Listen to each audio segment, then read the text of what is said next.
آغوش سیدہ کائنات سے اور حضرت مولا کائنات کی تربیت سے، تو آپ سمجھتے تھے اور جانتے تھے، مگر اس سب کے باوجود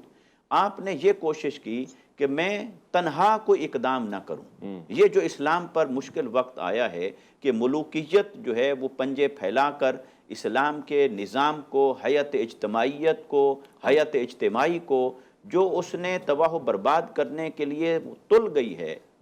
اس کا راستہ روکنے کے لیے تنہا اقدام کرنے کی بجائے تو ایک کنسنسس ڈیولپ کروں اور دوسروں کی آراء کو لیا جائے اور دیکھا جائے اور پھر نتیجہ نکالا جائے، تو یہ امام علی مقام رضی اللہ تعالیٰ عنہ صاحب بصیرت ہونے کے باوجود، صاحب دانش ہونے کے باوجود، آخری نتیجہ اپنی آنکھوں کے سامنے تصویر کی صورت میں ہونے کے باوجود، یہ آپ کی اس وسعت ظرفی کا اظہار تھا کہ آپ کسی طور پر نہیں چاہتے تھے کہ خام خواہ خون بہے یا بے نتیجہ کوئی سٹرگل ہو، تو آپ چاہتے تھے کہ دوسرے صحابہ کرام سے، دوسرے اصحاب سے، اہل درد سے اس پر مشاورت بھی کی جائے اور اجتماعی دانش کے ساتھ آگے بڑھنے کی کوشش کی جائے۔ لہٰذا مکہ مکرمہ کے اندر آپ کا یہ جو قیام مبارک تھا، اس میں یقیناً بہت سارے صحابہ کرام جیسے حضرت عبداللہ بن عمر موجود تھے، حضرت عبد الرحمن بن ابی بکر بھی تشریف لے آئے تھے، تو ایسی حضرت عبداللہ بن عباس تشریف فرما تھے، تو ایسی ہستیوں کے ساتھ آپ نے مکمل طور پر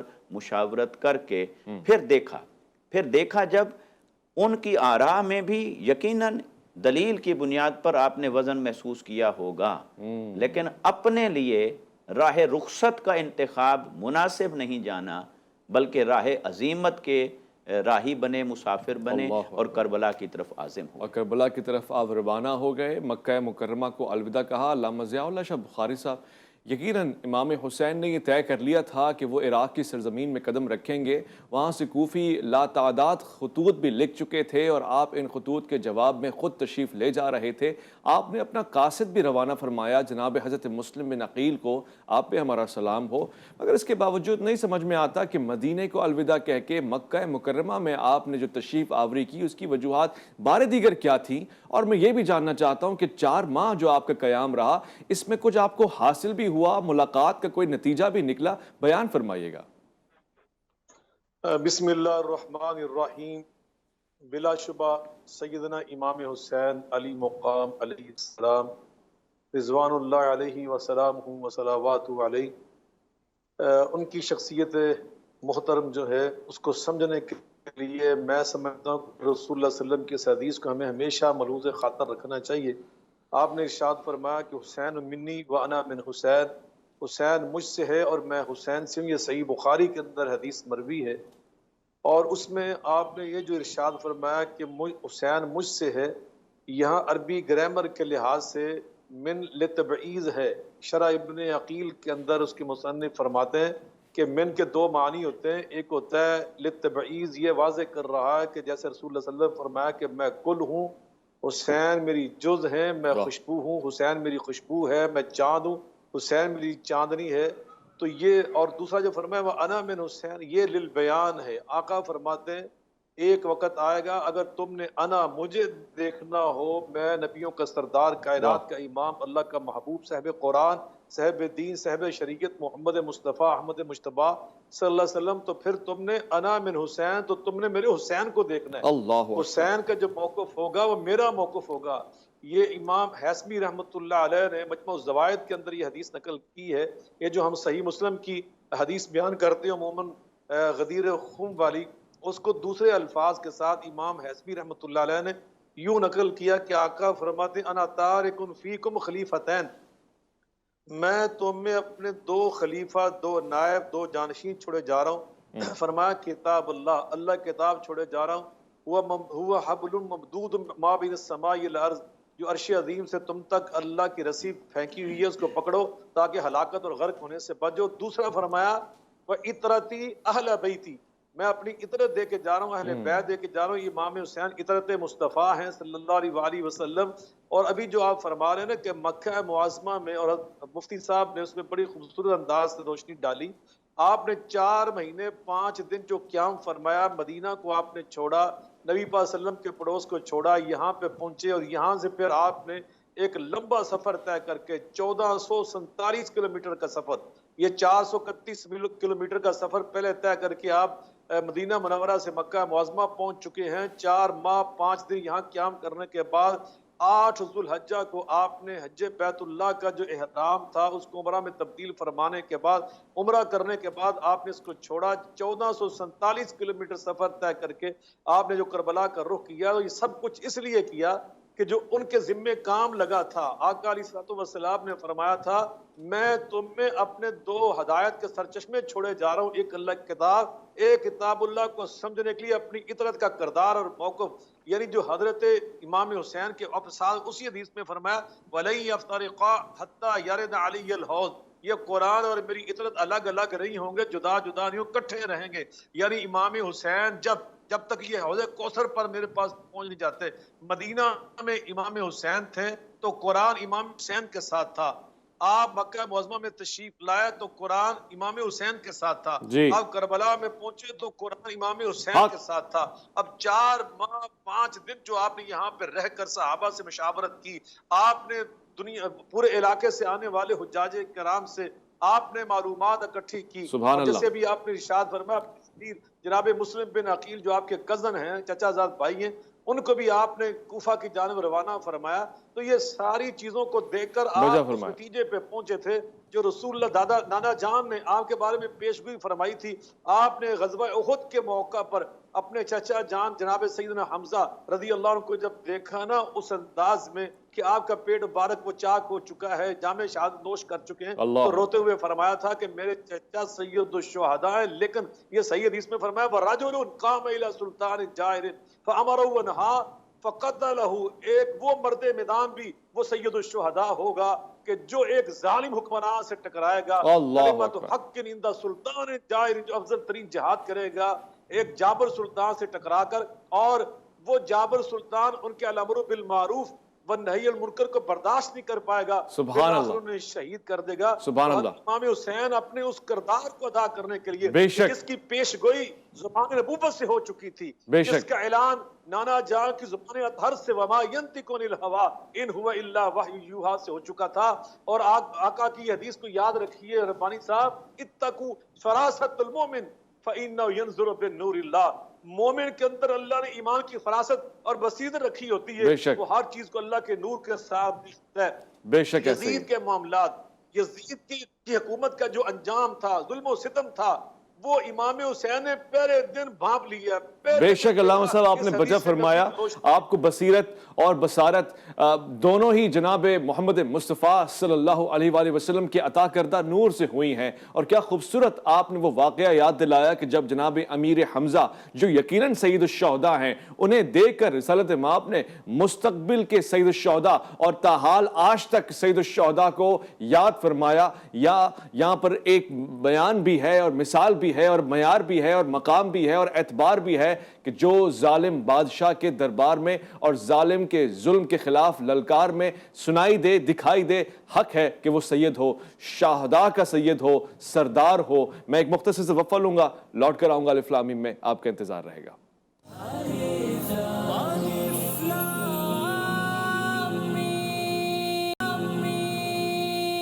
الف لام میم میں خوش آمدید۔ عزیزان من، میں آپ تمام امت مسلمہ یکم محرم سے میں کہتا ہوں تا حیات، مگر فرض کر لیں کہ پورے ماہ محرم بھی حضرت امام حسین کو یاد کریں تو کم ہے۔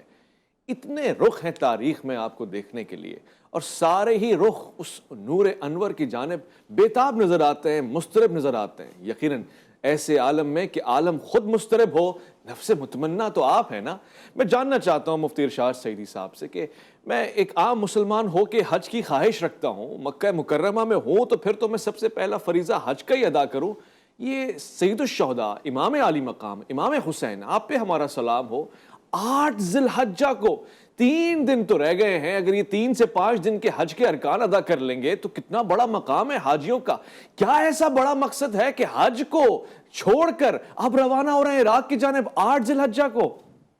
یقیناً بہت اہم مقصد تھا، ایک ہے حج ادا کرنا اور ایک ہے حج کو بچانا، نظام حج کو بچانا۔ جیسے ایک ہے نماز ادا کرنا اور ایک ہے نماز کے نظام کو باقی رکھنا اور اس کی بقا کے لیے جد و جہد کرنا۔ امام علی مقام رضی اللہ تعالیٰ عنہ علیہ السلام جب ہم آپ کی جد و جہد کو دیکھتے ہیں تو سوال ایک پیدا ہوتا ہے کہ آخر اسلام کی تاریخ میں شہادتیں تو بہت ہوئیں، پھر کیا وجہ ہے کہ امام علی مقام رضی اللہ تعالیٰ عنہ کی شہادت کو اتنا چرچا اور شہرت اور قبولیت عامہ حاصل ہوئی؟ کیا محض آپ کے، میرے یا چند لوگوں کے یا کسی کے مجالس سجانے اور ذکر خیر کرنے سے وہ مشہور ہو گئے اور معروف ہو گئے؟ صرف اتنی سی وجہ ہے اس کے پیچھے؟ یقیناً نہیں، یہ نہیں ہو سکتی۔ تو پھر سوال یہ ہے کہ وجہ کیا ہے جو ان کی شہادت کو اتنا شہرت تامہ اور شہرت دوام ملی ہے؟ جیسے آپ نے کہا بھی قیامت تک، چلو کم سے کم محرم الحرام میں۔ تو پھر وجہ میری سمجھ کے مطابق، جو کچھ ادنا سا دین کا طالب علم ہونے کے ناطے قرآن اور حدیث سے، اس کی نصوص سے جو میں سمجھا ہوں، وہ یہ کہ ایک باطل وہ تھا جس کا قلع قمع فرمایا میرے مصطفیٰ صلی اللہ علیہ وسلم۔ وہ باطل اپنے ظاہری طور پر ہی شکل ایسی میں تھا کہ بت پرستی میں ہے، کفر میں ہے، اللہ کے انکار پر ہے، دین کے انکار پر ہے، وحی کے انکار پر ہے، نبوت کے انکار پر ہے۔ ایسے باطل کی پہچان اور شناخت قیامت تک کے انسانوں کے لیے کوئی مشکل نہ تھی، لہٰذا ایک وہ باطل تھا۔ اس باطل سے تو جنگ لڑ کے فتح یاب ہوئے میرے آقا صلی اللہ علیہ وسلم، لیکن نگاہ محمدی صلی اللہ علیہ وسلم دیکھ رہی تھی کہ ایک ایسا باطل بھی نمودار ہوگا جو خود دین کے روپ میں ہوگا، نماز کے روپ میں ہوگا، حج کے روپ میں ہوگا، عبادات کے روپ میں ہوگا، اسلامی شعار کے روپ میں ہوگا، مگر ہوگا باطل۔ اب اس کی شناخت اور پھر اس کے خلاف کھڑے ہونا، اس کے لیے میرے آقا صلی اللہ علیہ وسلم نے امام حسین رضی اللہ تعالیٰ عنہ کو تیار فرمایا تھا۔ اب آپ تیاری، بچپن کے وہ سارے واقعات کو اگر اس کی تیاری کے ضمن میں رکھ لیں تو میرے آقا صلی اللہ علیہ وسلم اس عظیم مقصد کے لیے تیار فرما رہے تھے امام حسین رضی اللہ تعالیٰ عنہ علیہ السلام۔ اس لیے جب آپ مدینہ سے تشریف لاتے ہیں اپنے پورے خانوادے کے ساتھ اور مکہ میں 4 ماہ اور 5 دن یا کم و بیش آپ قیام فرماتے ہیں اور تمام صحابہ کرام سے اور اسلام کے مختلف خطوں سے آنے والے حجاج کرام سے آپ معلومات بھی لیتے ہیں اور ایک مشاورت بھی کرتے ہیں اور اس میں پھر ایک نتیجے پر پہنچتے ہیں، وہ یہ تھا کہ اسلام کی جو حیات اجتماعیہ ہے، جسے آپ نظام خلافت کہیں، جسے آپ نظام اسلام کہیں، جسے آپ نفاذ اسلام کہیں، نظام مصطفیٰ کہیں، اسے عنوان آپ مصطفی انقلاب کا عنوان دیں، عنوان آپ اسے کوئی دے لیں، مگر وہ جو ہے کہ جو مسلمانوں کا نظم و نسق ہے وہ اللہ اور اس کے رسول صلی اللہ علیہ وسلم کی تعلیمات کے تابع رہے۔ دین کو مسجد یا چند اسلامی شعار اور عبادات کے اندر بند نہ کر دیا جائے، بلکہ اسلام کے پاس اسی طرح کا بھرپور ایک معاشرتی کردار ہو، ریاست اسلام کے تابع ہو، قانون اسلام کے تابع ہو اور تہذیب اور تمدن اسلام کے تابع ہو، آپ کی معیشت اور سیاست اسلام کے تابع ہو۔ وہ جو ایک عظیم مقصدیت ہے، وہ مقصدیت مفقود ہو گئی تھی، وہ ملوکیت میں بدلنے کے بعد مفقود ہو گئی تھی، لہٰذا اس کا احیاء اسلام کے احیاء کے مترادف تھا۔ اس کی بقا کی جنگ لڑنا وہ اسلام کی بقا کی جنگ لڑنے کے مترادف تھی۔ اس لیے جب اتنا عظیم مقصد امام علی مقام رضی اللہ تعالیٰ عنہ کے سامنے تھا، کیونکہ یزید جس طریقے سے براجمان ہوا تھا، نہ تو وہ طریقہ اسلام کے مطابق تھا اور جس طریقے سے وہ چلانا چاہتا تھا یا توقع تھی اس سے اور اس نے چلا کے دکھایا، نہ وہ اسلام کے مطابق تھا۔ لہٰذا اگر مسجدوں میں اذانیں ہو رہی ہیں تو یہ اسلام کی بقا نہیں تھی۔ امام علی مقام رضی اللہ تعالیٰ عنہ کی نگاہ مبارک وہاں تک دیکھ رہی تھی جہاں تک کوئی حاجی نہیں دیکھ رہا تھا، کوئی نمازی نہیں دیکھ رہا تھا۔ نمازی اور حاجی کو اپنا حج اور نماز نظر آ رہی تھی، مگر امام علی مقام کو اس سے آگے یہ نظر آ رہا تھا کہ اگر یہ اسی ڈگر پہ چلتے رہے تو پھر نماز کا نظام نہیں رہے گا، حج کا نظام نہیں رہے گا، اسلام کی بنیادیں نہیں رہیں گی۔ لہٰذا آپ نے اپنے احرام کو عمرہ میں تبدیل فرمایا اور آپ حج کی بقا کے لیے، حج کے تحفظ کے لیے، نظام اسلامی کے تحفظ کے لیے، نظام خلافت کے تحفظ کے لیے آپ نے قربانی دی۔ ظاہری نتائج اس وقت معروضی طور پر آئیں یا نہ آئیں، مگر آج تک امام علی مقام کی فکر نے جس قدر اسلام اور مسلمانوں کو زندہ کر رکھا ہے، آج اس کی اہمیت کھل کر روز روشن کی طرح عیاں ہو رہی ہے کہ وہ قربانی نہ ہوتی تو پھر آج دین کا یوں تذکرہ نہ ہوتا۔ اسلام زندہ ہو گیا ہے اس کربلا کے بعد۔ اسلام زندہ ہو گیا ہے اس کربلا کے بعد بہت خوبصورت، یقیناً علامہ صاحب کی گفتگو سننے کے بعد ذرا سی بھی تشنگی باقی نہیں رہی اس سوال میں سیراب ہو گیا، واللہ میں سیراب ہو گیا، اس کا کامل جواب مجھے ملا۔ مگر کچھ اوراق ایسے ہوتے ہیں کہ انہیں پلٹ پلٹ کے دیکھا جاتا ہے، بارہا دیکھا جاتا ہے۔ علامہ ضیاء اللہ شاہ بخاری صاحب، میں آپ سے بھی یہی سوال پوچھوں گا، اور گمان میں یہ سوچ رہا ہوں اسی جملے کو رکھ کے کہ اگر امام حسین کا مقصد مکہ مکرمہ میں آ کر عین 8 ذی الحجہ کو روانہ ہی ہونا تھا اور ان کو حاجیوں سے کوئی سروکار نہیں تھا، تو پھر مکہ مکرمہ آئے کیوں؟ اور اگر 8 ذی الحجہ کے علاوہ 13 ذی الحجہ 15 ذی الحجہ کو روانہ ہوتے تو بہت سارے حجاج بھی آپ کے ساتھ چل پڑتے کہ ان کا حج بھی پورا ہو جاتا۔ یہ فیصلہ اتنا حساس اور سنجیدہ اور اتنا منفرد کیوں تھا؟ میں سمجھتا ہوں کہ بلا شبہ جہاں میں نے بات چھوڑی تھی اس میں بہت سا پیارا خوبصورت انداز سے رنگ بھرا حضرت مفتی صاحب نے۔ میں یہ عرض کر رہا تھا، میرے آقا علیہ الصلوۃ والسلام نے فرمایا اتقوا فراست المؤمن فإنه ينظر بنور اللہ۔ مومن جس معاملے جس امر کو بھی دیکھتا ہے اللہ کے نور بصیر کے ساتھ دیکھتا ہے۔ واقعہ ہررا اہل مدینہ منورہ کے صحابہ کرام اور اس دور کی جو امت مسلمہ نے جو ایک عرصے کے بعد یزید کے معاملات کو دیکھ کر ان امور جانچا اور پرکھا اور سمجھا، وہ حضرت امام حسین نے اس وقت پرکھا، اس وقت سمجھا جب آپ نے احرام بدلا اور آپ نے تیاری فرمائی۔ اسی طرح خود مکہ معظمہ پر جب حملہ کیا یزیدی لشکر نے اور یزید کی فوج نے، تو مکہ کے لوگوں نے جس معاملے کو بعد میں سمجھا اور پرکھا، امام حسین کی آنکھ نے پہلے سمجھ لیا، آپ کی نگاہ بصیرت نے پہلے اس کو جانچ لیا۔ تو اس لیے جناب سیدنا امام حسین علیہ السلام کی جو شخصیت کی ہم بات کر رہے ہیں، وہ شخصیت کیا تھی؟ وہ عام شخصیت تھوڑی تھی۔ نبی پاک صلی اللہ علیہ وسلم کی میں نے ایک حدیث سنائی، ایک اور حدیث سناتا ہوں۔ آپ فرماتے ان الحسن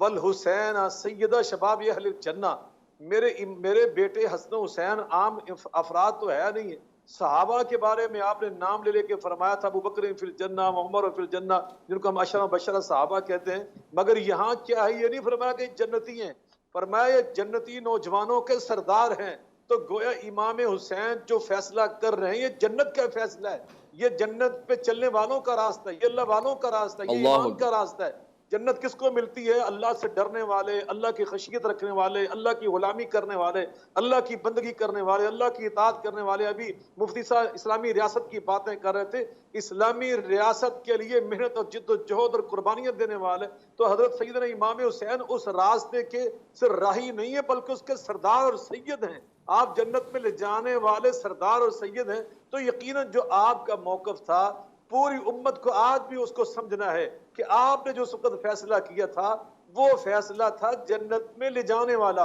اور آپ نے وہ فیصلہ کیا کہ ایک طرف جیسے ہمارا ایک فقہ کا مسئلہ ہے کہ نماز با جماعت ہو رہی ہو اور ایک آدمی اس وقت جماعت کھڑی ہے، نمازی نماز جماعت میں شامل ہے، کوئی کنویں میں گر جاتا ہے، ایک مسلمان کوئی انسان اس میں گر جاتا ہے، تو اس کی جان بچانے کے لیے ہمیں بعض کو فردی نماز توڑنا، اس کی ہمیں پابندی، اس کے ہم مکلف ہیں کہ نماز توڑیں اس کے بچائیں۔ تو امام حسین اپنا ایک نفلی حج جو کر رہے تھے، آپ نے امت کی بقا کے لیے، آپ نے دین کے استحکام کے لیے، آپ نے دینی اقدار کے تحفظ کے لیے، جیسے مفتی صاحب نے بڑی تفصیل سے چیزوں کو بیان کر دیا، اسلامی ریاست کے خط و خال کو بیان کر دیا، اس کی تہذیب و تمدن کو بیان کر دیا، اس کے نظام تعلیم و تربیت کو بیان کر دیا، اس پورے نظام اخلاقیات، نظام عبادات کو بیان کر دیا۔ ان سارے اس پورے سسٹم اور نظام کی بقا اور تحفظ کے لیے سیدنا امام حسین عالی مقام، انہوں نے نگاہ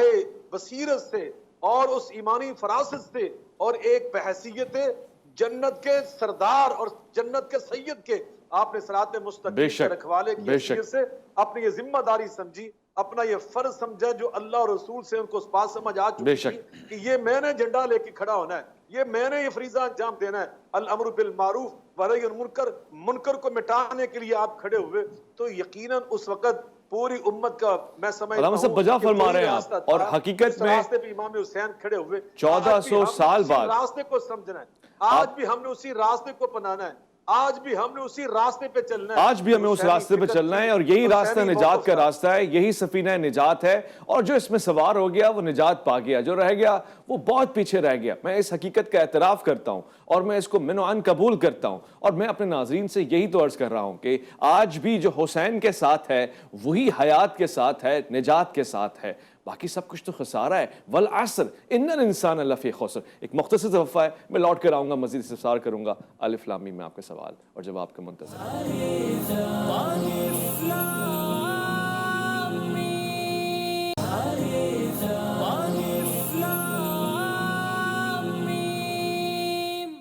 بھی میں خوش آمدید کہوں گا بغیر کسی فاصلے کے. میں آپ کو علماء کرام کے پاس لے جاؤں گا اور ان سے میں آج یہی سوال پوچھ رہا ہوں. مکہ مکرمہ میں امام حسین کی آمد 3 شعبان کو ایک بار پھر سے اس انداز سے ہو رہی ہے, یعنی وہ جو مدینے میں تھی وہ آج مکہ مکرمہ میں آمد ایک فلسفہ, ایک مقصد کو لے کر ہو رہی ہے. اس مقصد میں جو شامل ہو جائے وہ نجات پا جائے. علامہ ضیاء اللہ شاہ بخاری صاحب نے واضح انداز سے مقام اور مرتبہ امام حسین کو بیان فرمایا. یہ بھی بتایا کہ جس موقف پہ آپ ہیں وہی موقف حق ہے. مگر علامہ صاحب میں یہ کہوں کہ جس موقف پہ آپ ہیں وہی موقف حق ہے اور اس کے سوا کوئی اور موقف نہیں چلے گا, یا پھر دیگر لوگ بھی اپنے اعتبار سے اپنی اپنی آراء کے مطابق محفوظ ہیں اور وہ اپنے احادیث کے تعبیرات کے اوپر عمل کر رہے ہیں؟ اس کا ذرا وضاحت کے ساتھ جواب میں طلب کرنا چاہتا ہوں آپ سے. جی دیکھیے, اسلام نے مختلف راستے رکھے ہیں. اگر اس کو میں کیٹیگرائز کرتے ہوئے صرف 2 راستوں کی بات کروں, ایک راہ رخصت ہے اور ایک راہ عزیمت ہے. یہ دونوں راستے وہ ہیں جو جائز راستوں کے درجے پر ہیں. اس کے علاوہ کسی راہ کو کوئی اپنائے گا تو پھر وہ گناہ کا راستہ ہوگا, وہ معصیت ہوگی, وہ نافرمانی ہوگی. لیکن جب کبھی کوئی ان 2 میں سے کسی ایک کا انتخاب کرنا ہو تو اللہ رب العزت نے فضیلت تو رکھی ہے راہ عزیمت کے اندر, لیکن راہ رخصت والوں کو ملامت نہیں ہے. اگرچہ وہ فضیلت سے محروم ہوئے مگر ان کو ملامت سے محفوظ رکھا, کیونکہ وہ اس راستے پر چل پڑے کہ جس راستے کو اللہ اور اس کے رسول صلی اللہ علیہ وسلم نے نافرمانی اور معصیت کے درجے پر نہیں رکھا بلکہ جائز رکھا. اب جب ہم دیکھتے ہیں امام علی مقام رضی اللہ تعالیٰ عنہ وعلیہ السلام, آپ کا یہ جو مکہ کے اندر قیام ہے, جہاں آپ اپنے بہت ساری چیزوں کا تجزیہ فرما رہے تھے, حقائق کا تجزیہ فرما رہے تھے, اور یہ اسلام کا مرکز تھا, اور دور دراز کے اسلامی خطوں سے آنے والی خبریں, معلومات اور اس کا تجزیہ فرما رہے تھے, تو وہیں پر آپ اس نتیجے پر پہنچے کہ اس وقت راہ رخصت کو اختیار کرنا وہ اسلام کو کوئی فائدہ پہنچانے والی بات نہیں. ہاں, اپنے آپ کو بچانا اور اللہ کی نافرمانی سے بچ کر چھپ کر کہیں زندگی گزار لینا یہ تو ہے, مگر اسلام کا فائدہ اس میں ہے کہ راہ عزیمت کو اختیار کیا جائے. لہٰذا آپ نے راہ عزیمت کو اختیار کیا. پھر اس میں یہ بھی بات تھی, عام طور پر ہم یہ تاثر ملتا ہے اگر سطحی طور پر جو مطالعہ رکھنے والے, یا چونکہ عام اسلامیات کی کتابوں سے پڑھ کے تو اس کے بعد ہماری اسٹڈی کی لائن اور ہو جاتی ہے, تو ہم سمجھتے ہیں کہ شاید یہ واقعہ ایسے بس اچانک رونما ہو گیا. بس اچانک سفر میں جا رہے تھے اور راستے میں ایک قافلہ آ گیا اور اس کا آمنا سامنا ہو گیا اور یہ واقعہ ہو گیا. ایسا نہیں ہے, یہ تاریخی اعتبار سے ایک تسلسل رکھتا ہے. آپ دیکھیے, یزید نے اپنے دربار میں بیٹھ کر جو لفظ کہے تھے کہ آج ہم نے اہل بدر کا بدلہ لے لی, بدر کے مقتولین کا بدلہ لے لیا, اس کا مطلب ہے کہ یہ جو واقعہ کربلا ہوا ہے یہ اپنے اندر ایک تسلسل رکھتا ہے. وہ بنو امیہ کے لوگوں کے اندر جو بنی ہاشم کے ساتھ ایک عداوت اور عصبیت چلی آ رہی تھی, وہ عصبیت وہ تو میرے آقا صلی اللہ علیہ وسلم نے آ کر اسے اپنے پاؤں تلے رون ڈالا تھا, اور پھر جو لوگ مومن ہوئے, مسلمان ہوئے, وہ دل کے خلوص کے ساتھ حضور کی غلامی میں آ گئے تھے. مگر یہ یزید سے ہمیں دکھائی دیتا ہے کہ پھر وہی عصبیت نے سر اٹھایا اور اس نے بدر کے مقتولین کا اپنے آپ کو وارث قرار دیا. تو جب وہ یہ بنا تو یہ تاریخی طور پر ایک پس منظر بنتا ہے. اس لیے امام علی مقام جب مدینہ سے تشریف لائے اور مکہ میں رہے تو وہ سارا پس منظر بھی آپ کے سامنے تھا اور پیش منظر بھی تھا اور آگے آنے والے حالات بھی تھے. اس سب کا تجزیہ کرتے ہوئے امام علی مقام دیکھ رہے تھے کہ یہ نہیں ہو سکتا کہ مجھے پرامن طریقے سے حج کرنے دیا جائے گا, کیونکہ 4 ماہ کا وقت گزر چکا تھا اور دشمن آپ کے تعاقب میں تھا اور وہ ہر حال میں آپ کی آواز دبانا چاہتا تھا. تو لہٰذا امام علی مقام نے عین ممکن ہے یہ مصلحت دیکھی ہو کہ اس کے بجائے کہ کوئی میرے قتل کا ارادہ کرے اور پھر یہ مکہ کی سرزمین اور حجاج کرام دنیا بھر کے اور یہ مقتل گاہ بن جائے اور اتنے سارے خون ہو جائیں, تو آپ نے مکہ کے تقدس کو بھی بچایا اور آپ نے حاجیوں کے حج اور ان کی جانوں نفوس کا کو بھی بھی بچا تحفظ لیا۔ فرمایا۔ واہ واہ، سبحان یعنی اللہ۔ دیکھیے کہ یہ کیسی ہستیاں ہیں آئے کہ ہائے جو ہائے۔ جان دیتے دیتے بھی کئیوں کو بچا گئے، سفینہ اسلام نجات۔ کو بھی بچا گئے اور کئیوں کو بچا گئے۔ بھائی بہت اور خوب۔ پھر آپ نے وقت کی نزاکت کو سمجھتے ہوئے آئے ہائے۔ وہاں سے رخصت ہونا ضروری سمجھا اور کربلا کی طرف آپ عازم سفر ہوئے، سبحان اور اللہ۔ پھر یہ اللہ کو جیسے منظور تھا وہی واقعہ۔ بے شک مفتی ارشاد سعیدی صاحب کو شکریہ کہوں گا، علامہ ضیاء اللہ شاہ بخاری صاحب کو شکریہ کہوں گا۔ آج کے پروگرام میں گنے چنے دقائق میرے پاس تھے، میں نے کم لمحات کو مکمل طور سے امام حسین سید الشہداء کے نام کر دیا۔ میں نے یہ ارادہ کیا کہ آج ہی نہیں، آنے والے 7 دنوں تک، یعنی 10 محرم الحرام عاشور تک صرف اور صرف حسین ہوگا، یا حسین ہوگا، بس حسین ہوگا، اور ان مقاصد کو سمجھا جائے گا۔ میں اگر کوئی کوتاہی یا غلطی کر جاؤں تو آپ سے معذرت کا طلبگار ہوں، مجھ سے غلطی ہو تو معاف کیجیے گا، اور ہم سب اس ارادے کے ساتھ کہ اتفاق، اتحاد، اعتدال کی راہ کو تھامے رکھیں گے اور جناب سید الشہداء کا ذکر کرتے رہیں گے۔ وعدہ و ارادہ کرتے ہیں، اپنا خیال رکھیں گے، اپنے سے بڑھ کے خیال رکھیں گے۔ اللہ رب العزت کے فرمان کا، احکام کا، ویس ربانی کو دیجیے گا اجازت۔